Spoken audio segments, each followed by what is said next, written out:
اعوذ باللہ من الشیطان الرجیم بسم اللہ الرحمن الرحیم اللہم صلی علی محمد وعلی محمد وعجل فرج آل محمد ولا ندعهم. تمام مومنین کو جو عالی مدد. والسلام علیکم ورحمۃ اللہ وبرکاتہ. سامعین محتشم، سب سے پہلے تو سرکار باقر العلوم صلوات اللہ علیہ کی آمد اور ماہ رجب تمام مومنین و مومنات بالخصوص حضرت بقیت اللہ صلوات اللہ علیہ کو دل کی گہرائیوں سے مبارک. سامعین گرامی قادر، بلا شبہ ویڈیو ٹائٹل آپ دیکھ چکے ہیں جو آج کل ایک بہت زیادہ ہاٹ ٹاپک چل رہا ہے. کیا قرآن میں یا علی مدد کا ثبوت ہے؟ کیا قرآن میں یا علی مدد صلوات اللہ علیہ یہ لکھا ہے؟ حال ہی میں مفتی فضل ہمدرد جو ایک اہل سنت محقق ہیں، انہوں نے اپنی ایک ویڈیو میں یہ بات کہی تھی.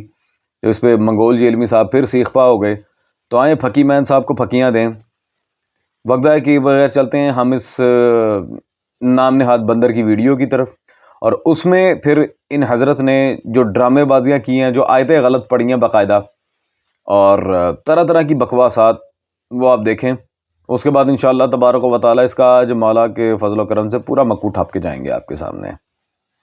ہے کہ عبادت اللہ کی کرنی ہے، مدد اسی سے مانگنی ہے. ظاہری اس بات تو ٹھیک ہے، دعا صرف اللہ کے ساتھ خاص. بارش کون برساتا ہے؟ اللہ. ڈیوٹی کس کی؟ فرشتوں کی. تو بارش کس سے مانگیں گے؟ اللہ سے. فرشتوں سے مانگیں گے؟ مشرک. اور یہ قرآن کا فتویٰ ہے. امن یجیب المضطر اذا دعاہ ویکشف السوء ویجعلکم خلفاء الارض. بھلا بتاؤ تو کون ہے جو مشکل اور پریشانی میں گھرے ہوئے شخص کی فریاد کو سنتا ہے، اس کی تکلیف اس سے دور کر دیتا ہے، تمہیں اگلوں کا خلیفہ کرتا ہے اس زمین پر. الہ مع اللہ، کیا اللہ کے ساتھ کوئی اور معبود بھی ہے جس کی یہ کوالٹیز ہوں؟ قلیلا ما تذکرون، بہت کم ہی نصیحت حاصل کرتے ہو. یعنی اللہ تعالیٰ نے فرمایا جس کے بارے میں تمہارا یہ عقیدہ ہے نا کہ تمہاری دعا کو سن کے تمہاری تکلیف دور کر دے گا، گویا تم نے اسے رب مان لیا. امن یجیب المضطر اذا دعاہ امن یجیب المضطر اذا دعاہ امن یجیب المضطر اذا دعاہ. قرآن میں لکھا ہوا ہے کہ امی سے جب بچہ روٹی مانگے تو امی روٹی دے.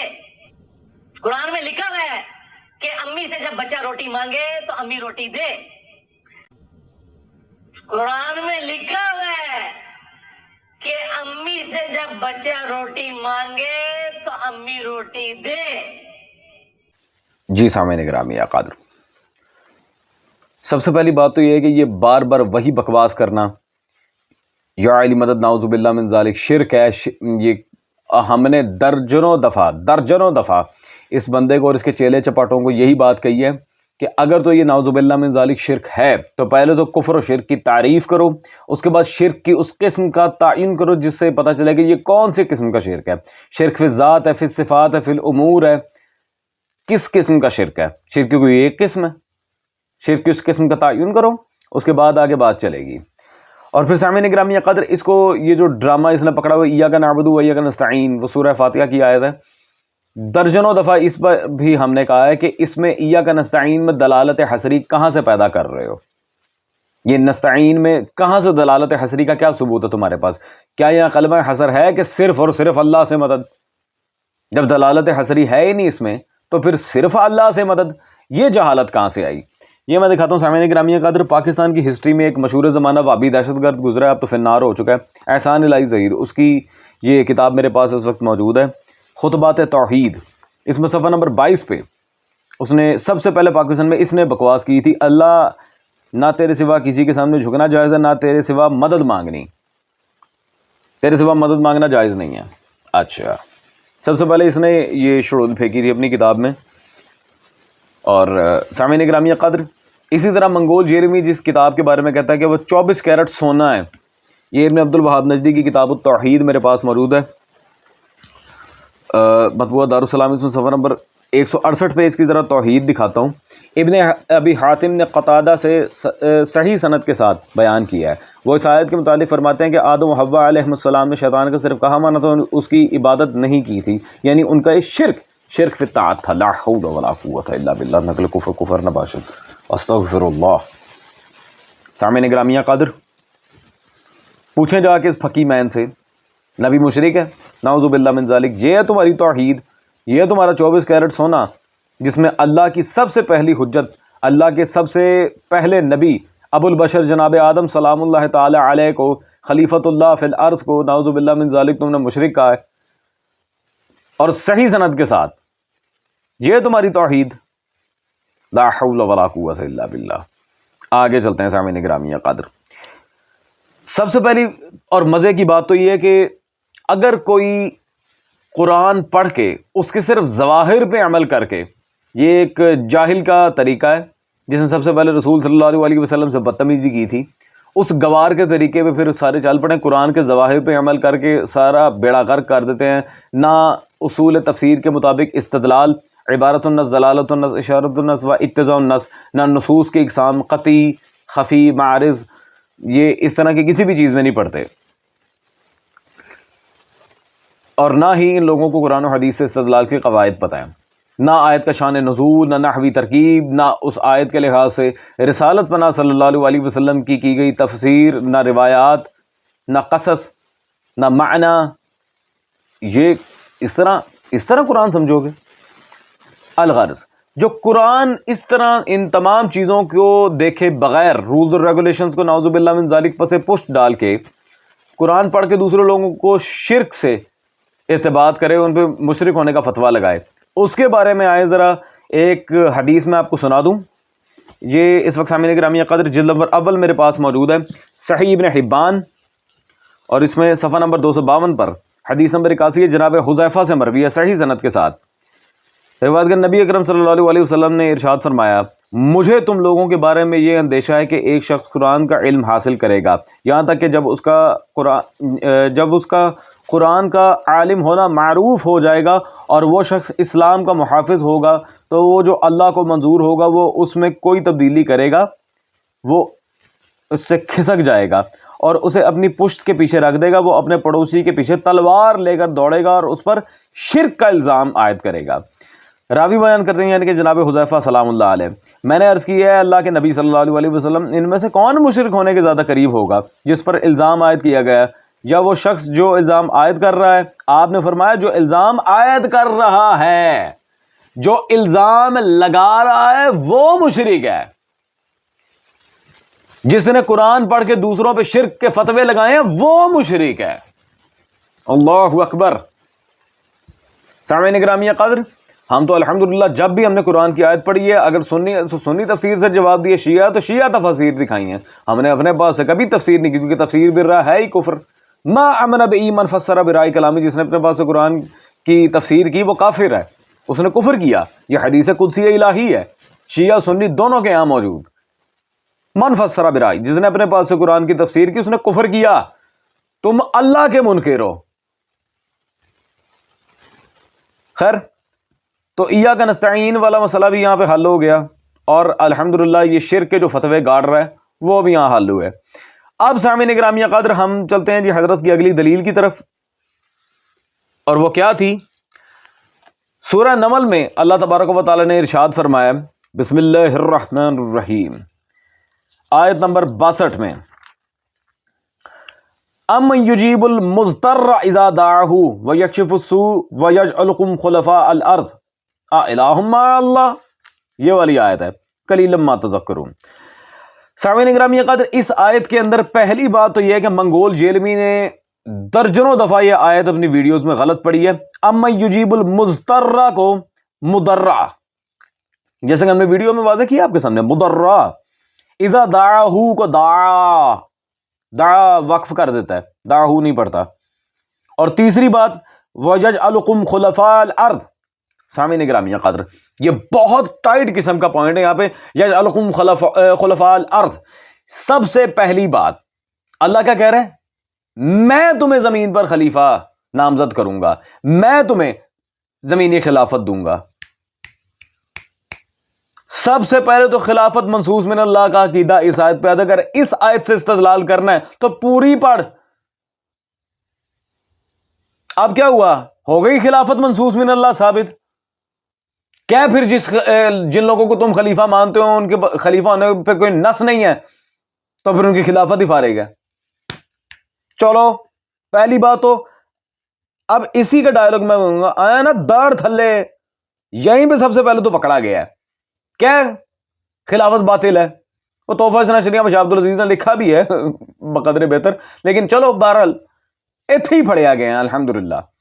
اور سامعین گرامی قدر آیت پھر غلط پڑھی، چلو،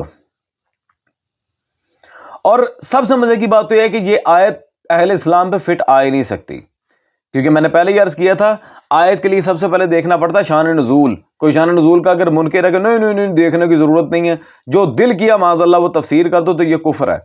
اور شان نزول نہیں دیکھو گے تو مکی اور مدنی آیتوں میں تفریق کیسے کرو گے جاہل. چلیں، ہم اپنے پاس سے اس آیت کے لحاظ سے کچھ نہیں کہتے، ہم پیش کرتے ہیں اس کی ڈیڈی کی فیورٹ تفسیر تفہیم القرآن، جس کے بارے میں منگول جیلمی کا یہ دعویٰ ہے کہ جس نے قرآن کو تانا بانا سمجھنا وہ مودودی صاحب کی تفسیر پڑھ دے. صفحہ نمبر 592 اور جلد نمبر ہے جس کی 3، اس میں منگول جیلمی صاحب کے ڈیڈی نے حاشیہ نمبر 76 میں لکھا مشرکین عرب خود اس بات کو جانتے اور مانتے تھے کہ مصیبت کو ٹالنے والا حقیقت میں اللہ ہی ہے، چنانچہ قرآن مجید جگہ جگہ انہیں یاد دلاتا ہے کہ جب تم پر کوئی سخت وقت آتا ہے تو تم خدا ہی سے فریاد کرتے ہو، مگر جب وہ وقت ٹل جاتا ہے تو خدا کے ساتھ دوسروں کو شریک کرنے لگتے ہو. کس کے بارے میں ہے یہ آیت؟ مشرکین عرب، نہ کہ اہل اسلام. تو یہاں پہ بھی منگول جیلمی کا سارا مکو تھپ گیا الحمدللہ. یہ بھی اس کی سب سے بڑی جو اس نے اپنے پاس سے فلسفی جھاڑی تھی کہ جو یا علی مدد کہتا ہے پھر وہ اللہ کا انکار کر دیتا ہے، نعوذ باللہ من ذالک. یہ سب سے بڑی بکواس ہے منگول جیلمی کی. سامعین گرامی قدر، اسی طرح اب یا علی مدد قرآن میں کیا ثابت ہے، ہم اس کے اوپر دلائل دیتے ہیں. سب سے پہلے تو چلتے ہیں سورہ انفال کی آیت نمبر 62 کی طرف. بسم اللہ الرحمن الرحیم، اس کا لاحقہ پیش کر رہا ہوں. هو الذی ایدک بنصرہ وبالمؤمنین، اور وہی تو اللہ ہے جس نے آپ صلی اللہ علیہ وسلم کی تائید کی، مدد کی اپنی اور مؤمنین کی مدد کے ساتھ. اس کے بارے میں سامعین گرامی قدر جلد نمبر 3 تفسیر در المنصور حافظ السیوطی صفحہ نمبر 620، اس میں حافظ ابن عساکر کی روایت لائیں کہ ابو ہریرہ سے روایت ہے کہ انہوں نے فرمایا عرش پر لکھا ہوا ہے لا الہ الا انا وحدی لا شریک لی محمد عبدی ورسولی ایدتہ بعلی صلوات اللہ علیہ. اللہ نے رسول صلی اللہ علیہ وآلہ وسلم کی جو مدد کی وہ یہ کہہ کے کی یا علی مدد ایدتہ بعلی. ٹھیک ہے جی سامعین گرامی قادر، واضح آپ کے سامنے عبارت موجود ہے. اور کل کو یہ پھر وہی جاہلانہ حرکت کرے گا، یہ سیوطی تو شیعی کوئی نہیں، یہ ہے وہ ہے، تو اس کا جواب بھی لے لیں. اس کے بابے اس کے بر صغیر کے امام بخاری حافظ زبیر الزئی صاحب، اس کی مقالات الحدیث میرے پاس موجود ہیں. صفحہ نمبر 435 واضح انہوں نے لکھا سیوطی کی در المنصور اور قاضی شوکانی کی فتح القدیر جو کہ احادیث اور آثار سے پر ہیں ان سے بھی جا بجا تائید لی جائے گی. جا بجا تائید لی جائے گی تو لے نا، ہاں منگول جیلمی آنا داڑ تھلے لے، پھر لے تائید، تیرا بابا کہتا ہے اب لے تائید، مان نا. سیوطی تیرے ڈیڈی لکھ کے گئے ہیں، مان. پھر مل گیا قرآن میں یا علی مدد، پہنچی روح کو تسلی، وسیلہ نہیں عین استعانت. پھر یہاں پہ بھی اس سے پہلے شرک کے فتوے داغے میں اس کے سامنے وضاحت رکھتا ہوں. تو سامعین گرامی قدر، یہ میرے پاس اس کے ممدوح جواد نقلی کی کتاب حسین وارث انبیاء موجود صفحہ نمبر 39 پہ مولوی جواد نے خود مولا علی صلوات اللہ علیہ امیر المومنین صلوات اللہ علیہ کا فرمان کا، خود امیر المومنین صلوات اللہ علیہ فرماتے ہیں انا نقطہ تو تحت الباء، میں بسم اللہ کی بے کا نقطہ. ٹھیک ہے جی. اور سامعین شیعہ مذمت ویسی ولایت تکوینیہ کو جو منکروں سے جاہل کہتے ہیں، جیسا کہ عالم بزرگوار شیخ محمد علی نمازی شاہرودی کی کتاب اس بات سے ولایت تکوینیہ مولا علی کے دیگر ائمہ صلوات اللہ علیہ مجمعین کے اختیارات پر تفصیل سے انہوں نے پوری کتاب لکھی ہے، پوری کتاب لکھی ہے. اور سامعین گرامی قدر، حیدر کرار کا نقطہ ہے بائے بسم اللہ ہونا صرف شیعہ کتابوں میں تو ثابت نہیں ہے. یہ میرے پاس موجود ہے شرح اسن المطالب فی مناقب علی بن ابی طالب، اور اس میں صفحہ نمبر 553 پہ یہی روایت موجود ہے انا نقطۃ الباء، میں بے کا نقطہ بائے بسم اللہ حیدر کرار. یہ بات بھی ثابت ہے الحمدللہ. اور سامعین گرامی قدر، اب اس کے جاہل فالوورز، اس کے بلائنڈ فالوورز، اس کے چیلے چپاٹے پینڈے جنہیں اردو بھی ڈھنگ سے پڑھنا نہیں آتی، وہ اٹھ کے فوراً بکواس کریں گے نقطۂ با حیدر کرار ہو گئے تو اس میں یا علی مدد کیسے ثابت ہو گیا صلوات اللہ علیہ؟ جہالت تمہاری ہے، عربی تمہارے بابے کو منگول جیلوی کو نہیں آتی اور تمہیں نہیں آتی، اس میں ہمارا قصور ہے؟ ران کو عربی میں پٹھ کہنے والی قوم ہیں۔ سامعین گرامی قدر، اس لحاظ سے اب ذرا لغوی بات کر لیتے ہیں کہ یہ بے اور اس کے نقطے سے کیا مراد ہے۔ یہ حدائق النحو میرے پاس موجود ہے اس وقت، اور اس میں صفحہ نمبر 10 پہ بالکل سٹارٹ میں یہ حرف البا، اس کے بارے میں وہ لکھتے ہیں وَلِلْإِسْتِعَانَةِ، بے حرف کس لیے، حرف البا کس لیے؟ استعانت کے لیے، امداد کے لیے۔ ایاک نستعین کی رٹیں لگانے والے پہلے بے کا معنی تو سمجھ لیں لغت عربی میں کیا ہے۔ سامعین گرامی قدر، الحمدللہ یہاں پہ بھی بات واضح ہے۔ تو یہ فقیمین صاحب پتہ نہیں یہ کیا چیز ہے خدا کی قسم، اور جو آیتیں پڑھ رہا ہے بھائی اس کا شان نزول پڑھا ہے کس پہ نازل ہوئی ہے؟ جب شان نزول کا ہی نہیں پتا تو پھر خالی آیت پڑھ کے اپنے پاس سے کیوں ڈھکوسلے مار رہا ہے، کیوں جہالت دکھا رہا ہے دنیا کو؟ اور مودودی کی تفسیر نے تو ویسے ہی ثابت کر دیا کہ تاڑی جوتی تاڑی بوتھی۔ میں نے کہا تھا حیدر کرار کے اختیارات پہ بکواس کر رہا، پڑھیے نا کھتی پہ رکھ کے چپیڑ، اور شیعہ نے علی کو آ کے چھیڑ۔ واہ یار، خیر سامعین گرامی قدر، تو الحمدللہ اگر اسی طرح دلائل دیتے رہیں تو پھر اس کی ہر بکواس کا جواب الحمدللہ فقیر کے پاس موجود ہے۔ یہ کرے ذرا ہمارے دلائل کے اوپر کوئی جواب دے یا اس پہ جر کرنے کی کوشش کرے، دیکھیں اس کو پھر مزید آگے کیسی کیسی اٹھا کے پٹک کے اسے نانی یاد کروائیں گے۔ تو دیٹس آل، مجھے نہیں لگتا کہ اب مجھے مزید کچھ کہنے کی ضرورت ہے۔